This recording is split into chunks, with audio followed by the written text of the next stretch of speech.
आपण पाहतोय गेली अनेक वर्ष कुठंतरी आपल्या लोकशाहीला हुकुमशाहीचा स्पर्श आहे की काय अशी परिस्थिती आहे. जातीय दंगली, धार्मिक द्वेष, रक्ताच्या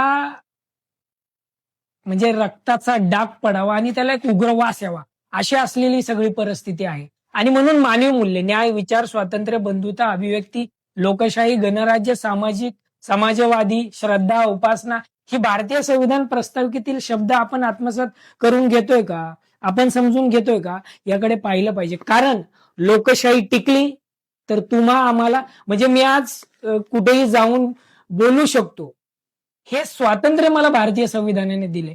हुकुमशाहीमध्ये गळचापी होते. हुकुमशाहीमध्ये तुम्हाला घराच्या बाहेर पडण्याचं स्वातंत्र्य नाही. हुकुमशाहीमध्ये स्त्रियांवर अन्याय अत्याचार होतात. हुकुमशाहीमध्ये भेदभाव केला जातो. भारतीय संविधान भेदभावच्या विरुद्ध म्हणजे भेदभाव करूच नाही.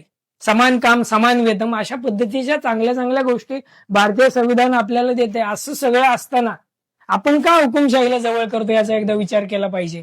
लोकशाही फार महत्वाची आहे आणि आपण गेल्या अनेक वर्षापासून ज्या हुकुमशाहीच्या म्हणजे हुकुमशाहीचा जो पसारा आहे त्याला किती सहजतेने जवळ करतो आहोत. म्हणजे जातीय दंगली, धार्मिक दंगली आणि काहीही म्हणजे आपल्याला मेंदू आहे, आपण विचारच करत नाही की ही गोष्ट अशी का घडली. तर हुकुमशाही हळूहळू एखाद्या गोष्टीच्या प्रति आकर्षण कशा पद्धतीने ओढलं जातं तिकडे नेण्यासाठी हुकुमशाही आपल्या जसं मानगोटीवर बसते असं म्हणू शकतो. आणि माणसातला माणूस प्रेम करण्याची दानत, शांतता प्रस्थापित करण्याची दानत लोकशाहीमध्ये आहे.